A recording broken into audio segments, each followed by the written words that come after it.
Tervetuloa Mad Cook ruokaohjelmaan, makumatkalle maailman darraisimpiin kyökkeihin. Tänne missä jysäri takoo kuupassa, kylmää hikeä pukkaa ja suu on kuin taksin lattia. Tänään rakkaat lapset ei siis ole luentoa, on rokulipäivä. Reflat on ihan hirveet, koko kroppa vapisee ja huutaa Babylonin valkoisten jauhojen perään. Rasvaa, suolaa, sokeria.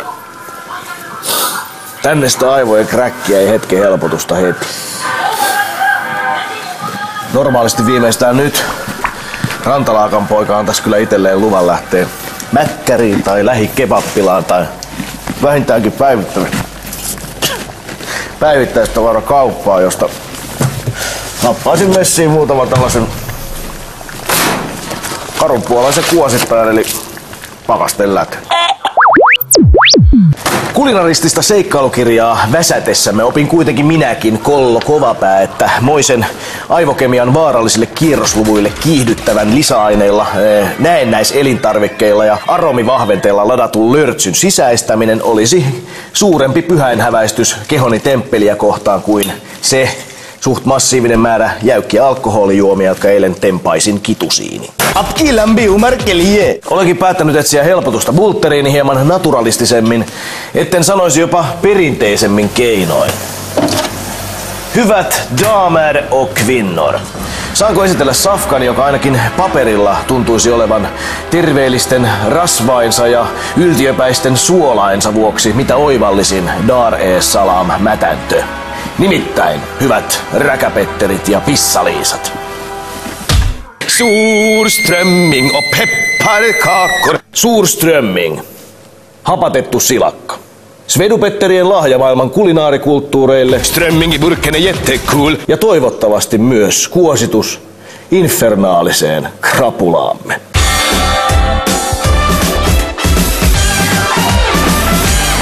Valmistushan on helppoa. Bruksavnisninges svimpan. Eli olen jo valmiiksi pyytänyt tarpeellisen määrän sinttejä kevään suotuisten silakkaolosuhteiden aikaan. Kesän korvilla vipeltäjä oli viihtynyt täällä peltimyrkkenissä jo sen pari kuukautta ja kaasut sen kun kihisivät ja kohisivat ja paineet kasvoivat vähän niin kuin krapulaisella meshulla juuri nyt. Mutta kansi pysyi kiinni, sillä vasta vuoden kuluttua eli tänään hiljakseen mädäntyvä skitari on saavuttanut sen optimaalisen krapulan kuosituspotentiaalinsa. Sanotaan, että sisätiloissa burnukka kantsii avata öppnas om skakas eli veden alla, jolloin paine pääsee purkautumaan vodaan eikä dunkkiksen ensipuraisukaan ole aivan niin töykeä. Mutta Mad Cookinhan on pakko avata tämä rottentoitunut hajuhaitari sillä kaikkein riskaabeleimmalla tavalla.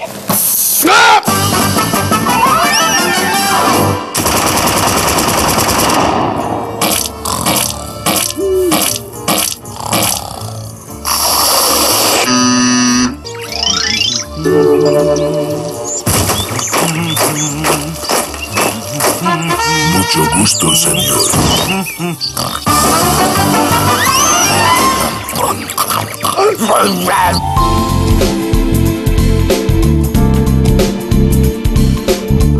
No niin, perkele. Paskapuhet siksi on kohtalohetki. Tää pitäisi aukaista ja sanotaan, että jos tätä ei aukaise siellä vodan alla, niin täältä saattaa lentää paineella niin järjettä määrä semmoista niinku hirvittävää niinku vainajan raadonkäytöstä niinku lientä, että se lentelee mahdollisesti tänne pitkin seiniä ja tarttuu jopa sadoiksi vuosiksi se dunkkis tänne. Voiko se pamahtaa esimerkiksi niinku muhun päin? Minkä takia se pitää avata siellä veden alla? Sen takia, että ne on kerääntynyt ihan vitusti painetta, siis on mahdollista, että sinne on kerääntynyt vitusti painetta, koska siellä on kuitenkin siis ymmärrät, että se fisu on mädäntynyt siellä vuoden. Oletteko valmiit? En ole vielä valmis. Okei. Ja sitten heti kärkeen skinderi, miltä tuoksuu? Hyi vittu, mikä haju! Hyi saatana! Hyi vittu!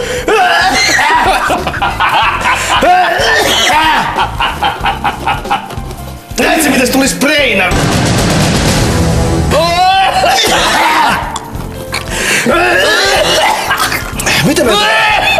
Mitä meiltä on mennyt ohi? Tää on ihan hirveä haju! Mitä meiltä on mennyt ohi täällä? Näille! Tää on oikeesti Oikeesti hyvät katsojat, bestat, tittareet ja paskakokkareet. Tää on niinku... Kuvitelkaa joku juhannusfestareilla niinku viikonloppu yli. Vitun sateisen viikonloppu. Niinku käynyt bajamaa ja se... Avaatte sen kannen.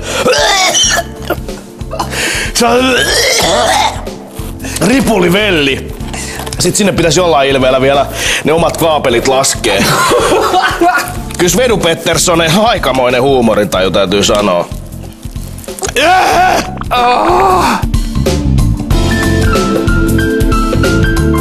Tähän darraa, tää oikeesti niinku vittu, tää on sellainen rangaistus, että mä en edes pahimmalle vihamiehelle toivois tätä.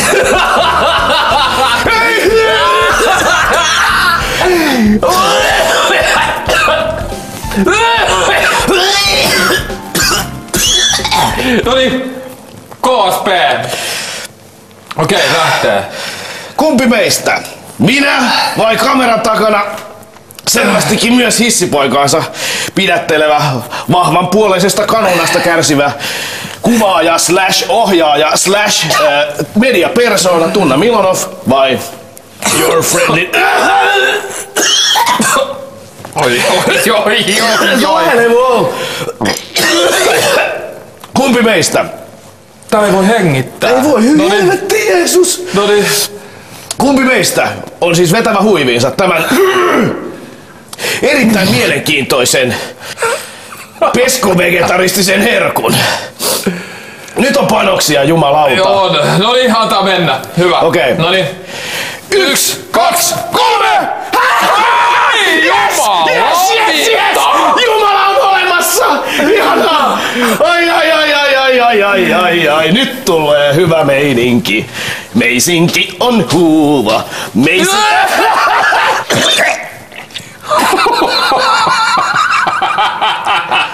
Huhhuh.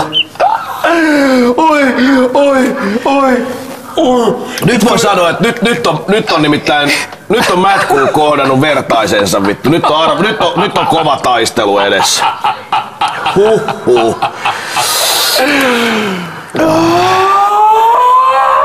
No niin, mikä olo? Mikä olo? Mitä luulet vittu, mikä olo? Helppo. Voittajana on niin sanotusti helppo hymy. Mitä sä sit piipität nyt hei? Tää piti olla darra-kuositushommia. Saatana, onneksi mulla oli tää suojapuku vittu. Tänne kaasunaamari kuminaalle pääsi toi hatsi, niin täällä ei tee enää mitään täällä kaasunaamari, tää on täysin turha. Muista, tässä ollaan darraa kuosittelemassa, eli sillä sen pitäisi niinku taatun varmasti lähtee. Näin on meille luvattu. Nyt on pakko sanoa, että mikä niitä ruotsalaisia oikein vaivaa. Hei. Karhun kokonaisena suuhun vaan ja menoksi. Se suoli mukaan, hei, älä yritä roikotella sitä suolta irti sieltä.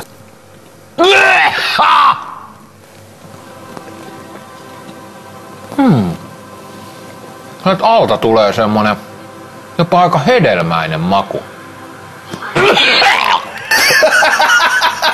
Tuliko niin sanottu ennenaikainen laukeaminen? Nyt tuli niin sanottu ennenaikainen laukeaminen. Voi. Oikeesti siis nyt on diippi jälkimaku. Muista, nyt nielase. Nielase kokonaisen.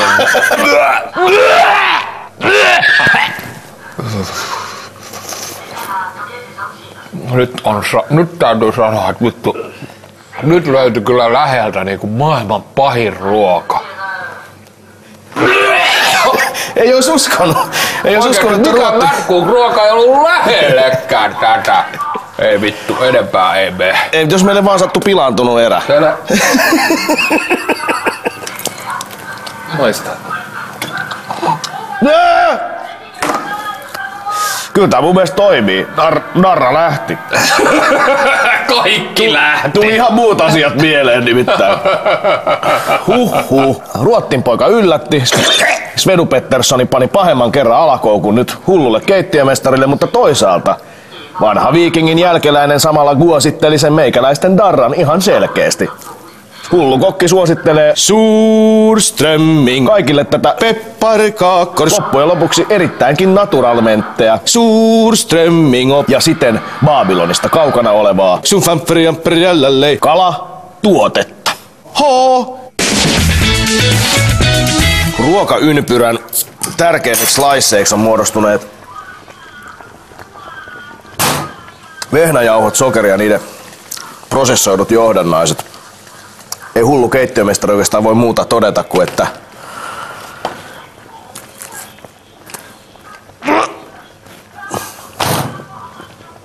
syökää ne jumalalta niinku teidän isovanhempien ja isovanhemmat. Ei heillä ollut mitään kemiallisesti käsiteltyä fättöä, vaan kun vanha isäntä halusi ottaa muutaman napanderin, sen piti kaivaa se Surströmming hautaan jo vuotta aikaisemmin, mikäli halusi saada kunnon kuosituksen siihen kankkusaamuun. Mad Cook kiittää ja kuittaa ja pyytää anteeksi.